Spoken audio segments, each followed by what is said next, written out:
One of the tragedies of this genocide is that I think it could have been prevented much earlier. I think that if the Saudis had said that normalization talks are ended, genocide is a red line. If UAE had kicked out the Israeli ambassador and reversed normalization. If Morocco had reversed normalization the way it did in 2000 and 2001 after the second intifada. I think that if Sudan had reversed normalization, even though it's not really like a big country at this moment in time, is embroiled in civil war, I think the Americans, they value normalization so much they would have told Netanyahu, you're about to ruin all of this project, you need to stop it now. I think if Turkey had taken a stronger stance as well, kicking out the Israeli ambassador immediately, I think that the Americans can't sanction the whole region. Maybe if one of them had done it on their own, they might have paid a heavy price.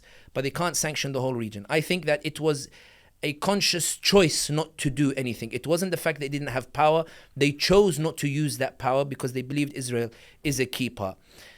We're talking about the idea of rational, irrational actors. And that's why I'm pushing back on the idea that there is any rationality in the stance taken by the regional actors.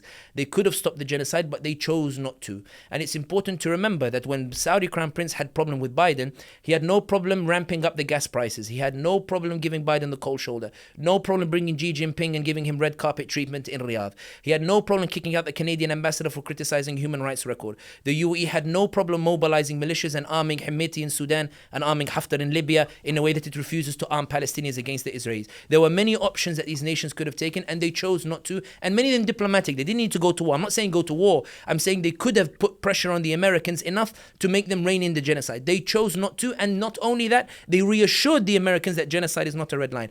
I don't think that's rational. I think that's irrational, because I think now that you have a genocide that has been set as a precedent where you don't do anything, I think there will be lasting consequences for it in the American domestic sphere, but also in the relation between the Arab people and their governments. The second point that is worth noting is that when we're talking about rational, irrational actors, is Israel the irrational actor? We'll get to that. But it's also worth noting that I know there is a tendency over the past couple of days to paint Iran as a rational actor.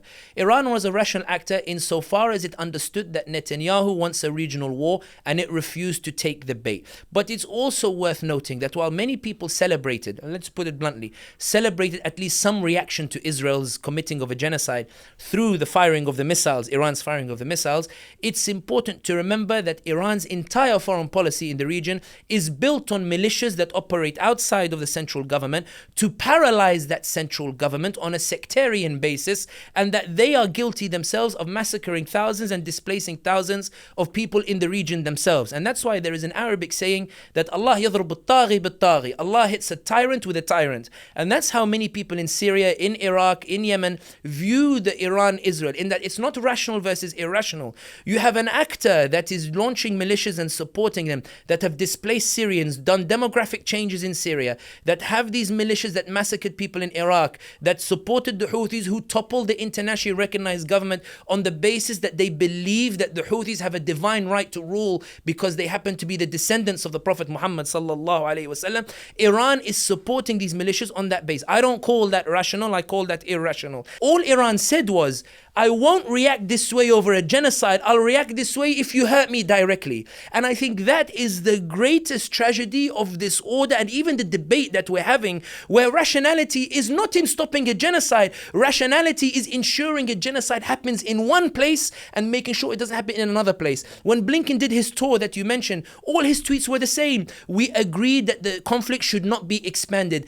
Translation should be, we agreed that the genocide should happen here and there should be no one intervening in this genocide that's taking place. The only reason the genocide is now under threat, Netanyahu is under threat, is not because of Iran. It's not because of Saudi. It's not because of UAE. It's because of public opinion that is shifting in Israel and outside Israel itself. Biden didn't buckle because Saudi threatened him. Biden didn't buckle because Turkey threatened him.